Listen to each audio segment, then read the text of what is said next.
উজা সাহেব বাড়িতে আছেন? ও উজা সাহেব, কে আমাকে ডেকেছ? ভিতরে আস। আচ্ছা এই তোমার কি সমস্যা? তুমি তো আমার সাধনায় ব্যাঘাত ঘটিয়েছ। উজা সাহেব, আপনার কাছে আমার কারণ হলো এটা, আমার বাসার সামনে একটা বড় সাপ আছে, এই সাপের উৎপাত আর থাকা যাইতেছে না। এই রে পাগল, আমি মৃত সাপ জীবিত করতেছি, আর কোন সাপ আসলো? আর এর আগে তো বাংলাদেশ থেকে রাসেল ভাইপারকে আমি বিতাড়িত করছি, এখন আর নতুন কোন সাপ আসছে চলো দেখি। আর আজকে ভিআইপি একটা বিন নিতেছি, এটা কামরূপ কামাখ্যা থেকে আমার গুরু দিয়েছে আমাকে। চলো চলো।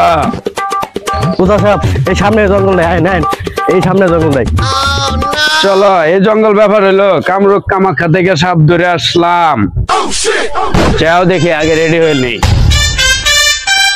আজকে সব সাপ এখান থেকে নিয়ে যাব। আমি তো আরো আগে বাংলাদেশে আসছিলাম, রাসেল ভাইপার ধরে হয়ে গেছি অনেক। চলো।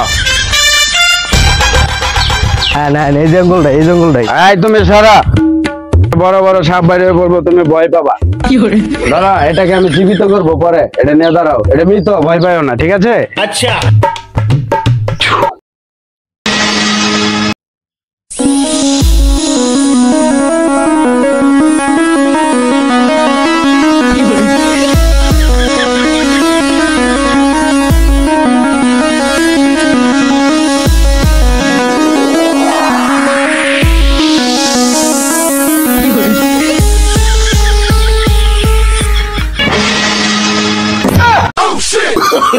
Oh no no no no!